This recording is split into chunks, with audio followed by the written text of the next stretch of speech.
বিরোধী দলনেতা চিৎকার করছেন যে রোহিঙ্গাতে ভরে গেছে, রোহিঙ্গা তাড়াতে হবে, আমাদের রাজ্যে নেই কোটি কোটি রোহিঙ্গা।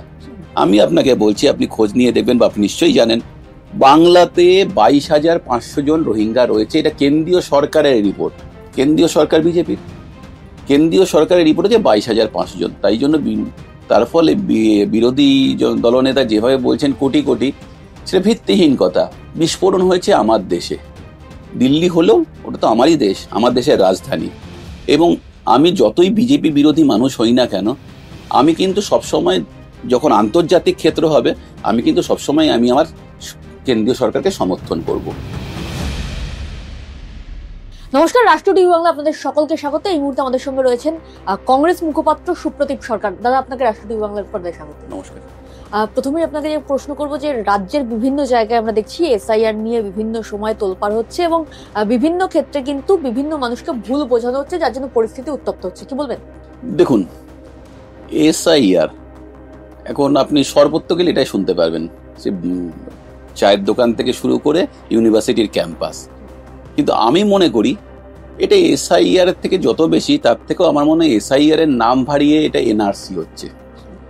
তার কারণ হচ্ছে, দেখুন, আজকে একটা কাট আউট মার গেছে 2002 এর ভোটার লিস্ট। 2002 এর ভোটার লিস্ট কেন, সেটা সর্বপ্রথম একটা প্রশ্ন। আমার এরকম পরিচিত মানুষ আছে যারা 90 সালে ভোটার লিস্টে নাম আছে, 95 এর ভোটার লিস্টে নাম আছে, 98 এর ভোটার লিস্টে নাম আছে, কিন্তু বাড়ি পাল্টাবার জন্য 2002 এর ভোটার লিস্টের নাম নেই। তাদের কি হবে? তাদের জন্ম এখানে, তাদের এখানে স্কুল সার্টিফিকেট আছে, তাদের পাসপোর্ট আছে, সব আছে। এটা গেল একটা। দ্বিতীয় হচ্ছে, যাদের নাম 2002 এর ভোটার লিস্টে রয়েছে তাদের আবার কেন ফর্ম ফিল আপ করতে হচ্ছে?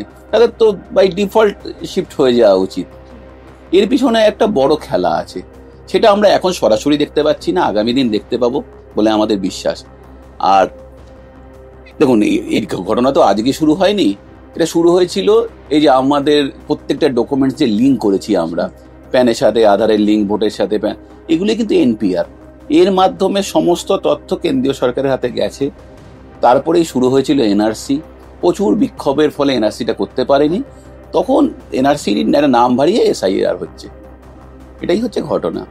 এবং এই যে বারবার বিরোধী দলনেতা চিৎকার করছেন যে রোহিঙ্গাতে ভরে গেছে, রোহিঙ্গা তাড়াতে হবে, আমাদের রাজ্যে নেই কোটি কোটি রোহিঙ্গা। আমি আপনাকে বলছি, আপনি খোঁজ নিয়ে দেখবেন বা আপনি নিশ্চয়ই জানেন, বাংলাতে 22,500 জন রোহিঙ্গা রয়েছে। এটা কেন্দ্রীয় সরকারের রিপোর্ট, কেন্দ্রীয় সরকার বিজেপির কেন্দ্রীয় সরকারের রিপোর্ট হচ্ছে 22,500 জন। তাই জন্য তার ফলে বিরোধী দলনেতা যেভাবে বলছেন কোটি কোটি, সেটা ভিত্তিহীন কথা।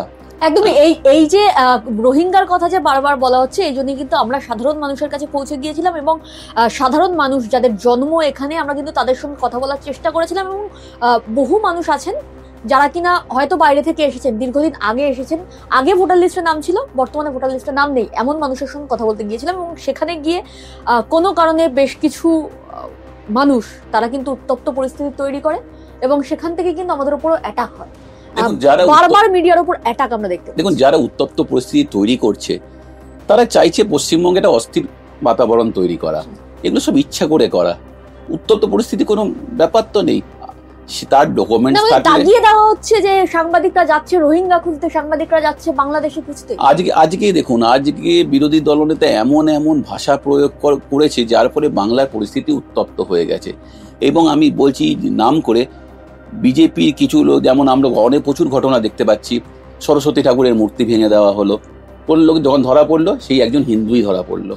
কালী ঠাকুরের মূর্তি ভাঙা হলো, সেখানেও সেই হিন্দু ধরা পড়লো। এক মসজিদে, উত্তরপ্রদেশের এক মসজিদে আই লাভ মোহাম্মদ লিখে দেওয়া হলো, সেখানেও দেখা গেল আরএসএস এর লোক। এর ফলে কি হয়েছে না, এমন একটা অস্থির জিনিস তৈরি করে দেওয়া হয়েছে, একটা হিন্দু মুসলমানের সংঘাতের জায়গা তৈরি করা হয়েছে, যার ফলে সাধারণ মানুষ ক্ষিপ্ত হয়ে গেছে। এতে অনেক ভুল বোঝাবুঝিও হচ্ছে, যেটা হওয়া কখনোই বাঞ্ছনীয় নয়, কিন্তু হচ্ছে। এবার যার দায় কিন্তু সম্পূর্ণ বিজেপির এবং সম্পূর্ণ বিরোধী দলেরই, রাজ্য বিরোধী দলের। আমরা দেখলাম একেবারে এই মুহূর্তে দাঁড়িয়ে কিন্তু দিল্লির মতো জায়গায় হঠাৎই বিস্ফোরণ, এবং এই বিস্ফোরণ কিন্তু ইতিমধ্যেই খবরের শীর্ষস্থানে রয়েছে। কোথাও গিয়ে কি এসআইআর এর সঙ্গে এই বিস্ফোরণের কোনো রকম কোনো সংযোগ দেখতে পাচ্ছেন? দেখুন, এই বিস্ফোরণ হয়েছে আমার দেশে, দিল্লি হলেও ওটা তো আমারই দেশ, আমার দেশের রাজধানী। এবং আমি যতই বিজেপি বিরোধী মানুষ হই না কেন, আমি কিন্তু সবসময় যখন আন্তর্জাতিক ক্ষেত্র হবে আমি কিন্তু সবসময় আমি আমার কেন্দ্রীয় সরকারকে সমর্থন করব, কারণ এটা আমাদের প্রত্যেকটা ভারতীয়র করা উচিত। কারণ না হলে কি হবে, আমাদের যে দেশগুলো রয়েছে তারা আমাদের ঘোষিত শত্রু, বর্তমানে বাংলাদেশও আমাদের ঘোষিত শত্রু হিসেবে পরিণত হয়েছে, তারা এর ব্যাপারে একটা ফায়দা তুলবে। এই জন্য আমার মনে হয় প্রত্যেক দলের যত মুখপাত্র আছে বা সবার এই সময় কেন্দ্রীয় সরকারের পাশে থাকা উচিত। এবং তদন্ত তো হচ্ছে, তদন্ত সামনেও আসছে, আজকে এক ডাক্তারের নামও এসছে এবং ডক্টর সেলেরও নাম এসছে, 6 জন ডাক্তার, তার মধ্যে 2 জন ধরাও পড়েছে, একজন উত্তরপ্রদেশ থেকে, একজন হরিয়ানা থেকে। দেখা যাক আগে কি হয়। দেশের মধ্যে একাধিক ডাক্তারের নাম জড়িয়ে যাচ্ছে এবং এই যে নাশকতার সঙ্গে কিন্তু একাধিক ডাক্তার এর আগেও কিন্তু তাদেরকে জিজ্ঞাসাবাদ করা হয়েছে এবং ইতিমধ্যে 2 জন গ্রেপ্তার। এখানে একটি প্রশ্ন বারবার যেটা উকি দিচ্ছে যে যারা রক্ষক তারাই কি কোথাও গিয়ে ভক্ষকের ভূমিকা পালন করছে? দেখুন, ডাক্তারকে সাধারণ মানুষ ভগবান বলে মনে করে, আপনি সবাই তাই করি। আজকে আমরা নিশ্চয়ই ঈশ্বর বিশ্বাস করি, যে যার ধর্মের, আমি হিন্দু ধর্মের লোক, আমি ভগবান, যে মুসলিম ভাই সে আল্লাহকে, যে খ্রিস্টান ভাই সে চার্চে যায়, বা অন্য যে ধর্ম আছে তারা সেখানে যায়। কিন্তু যখন আমরা বিপদে পড়ি তখন কিন্তু আমরা ঈশ্বরের কাছে প্রার্থনা করি। যারা নাস্তিক আমি তাদের কথা বলছি না, সাধারণ লোকের কথা বলছি।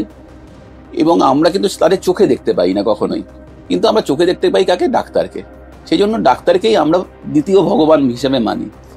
সেই ডাক্তারদের মধ্যেই যদি এরকম দ্বিচারিতা হয়, তারা যদি এরকম সন্ত্রাসবাদকে আঁকড়ে ধরে, সেটা খুব দুঃখের এবং খুব লজ্জার। এটা শুধু ভারতবর্ষের ক্ষেত্রে, এটা সারা বিশ্বের কাছে ত্রাসের বলে আমি মনে করি। আচ্ছা, অপারেশন সিঁদুরের পাল্টাই কি এই আক্রমণ? দেখুন, এখানে বলতে গেলে একটা হয় অপারেশন সিঁদুরের। দেখুন, আজকে আমি একটু খবরের কাগজে যা দেখলাম, বলছে যে মাসুদ আজহারের পরিবারের সাথে যুক্ত আছে, তার যে বোন সাদিয়া, সে তার সাথেই এই যে ডক্টর শাহিন, যে মেন যার মানে মাস্টার মাইন্ড, যে সে খুব ভাবে যুক্ত। এবার দেখুন, এটা পুরোটাই এখন একটা তদন্তের উপর চলছে, এই মুহূর্তে কিছু বলা ঠিক হবে না। কোথাও গিয়ে আন্তর্জাতিক স্তরে ভারতের যে একটা জায়গা ছিল, ভারতের যে স্তরে পৌঁছে গিয়েছিল, সেখানে গিয়ে বারবার ভারতের দিকে নিশানা। এখানে গিয়ে কি কোথাও গিয়ে তৃতীয় বিশ্বের কোন রকম কোনো মিল দেখতে পাচ্ছেন? দেখুন, আপনি যদি খেয়াল করেন, তার এই ঘটনার 24 ঘন্টার মধ্যে কিন্তু পাকিস্তানেও ব্লাস্ট হয়েছে এবং ওখানেও 12 জন মারা গেছে। দেখুন, ব্লাস্ট সবসময় দুঃখের, সবসময় নিন্দনীয়। পাকিস্তানের সঙ্গে আমাদের সম্পর্ক ভালো না, তাই বলে আমি কখনোই চাইবো না যে পাকিস্তানে ব্লাস্ট হোক, পাকিস্তানিরা মারা যাক, কখনোই নয়। এটা কোনো সুস্থ মানুষ চায় বলে আমি মনে করি না। কিন্তু দেখুন, তৃতীয় বিশ্ব না, আজকে তো আমরা 9/11 দেখেছিলাম, প্রথম বিশ্বের গালে চড় পড়েছে। মোহাম্মদ আটা দুটো প্লেন নিয়ে গিয়ে সোজা আক্রমণ, এবং মৃত্যু সংখ্যা সবাই জানা। এখানে প্রথম বিশ্ব তৃতীয় বিশ্বের ব্যাপার না। এই যে টেরোরিজম, এই টেরোরিজম মূল আমরা আগে জানতাম হচ্ছে অশিক্ষা, কিন্তু আজকে তো সেই ভুলটাও আমাদের ভেঙে যাচ্ছে। ডাক্তার, যারা সমাজের মাথা, তারা এর মধ্যে যুক্ত। এবারে এটাকে কি বলে বিশ্লেষণ করবো, সে ভাষা আমার এখন অব্দি উপলব্ধি আমি করতে পারছি। এত টেরোরিজম বাড়ছে কেন? দেখুন, এক ক্ষেত্রে যদি আপনি দেখেন, এটা একটা ব্যবসা, আন্তর্জাতিক ব্যবসা, খুবই নিম্নমানের ব্যবসা, নিম্ন রুচির ব্যবসা, মানুষের প্রাণ নিয়ে ব্যবসা। এর থেকে লজ্জাজনক কিছু হতে পারে না। মানে মানবিকতার বিরুদ্ধে একটা হানা, সে যে দেশেরই হোক, সে ভারতবর্ষের রক্ত ঝরুক, পাকিস্তানে ঝরুক, কি বাগদাদে ঝরুক, কি বসনিয়ায় ঝরুক, কিন্তু মানুষের দিনে শেষে মানুষের রক্ত ঝরছে। এর থেকে লজ্জার, এর থেকে দুঃখের কিছু হতে পারে না। ধন্যবাদ দাদা। আমরা কথা বললাম সুপ্রদীপ দার সঙ্গে। আমরা শুরু খুব তাড়াতাড়ি, ততক্ষণ সঙ্গে থাকুন, দেখতে থাকুন রাষ্ট্রীয় টিভি বাংলা, সত্যের সাথে সবার পাশে।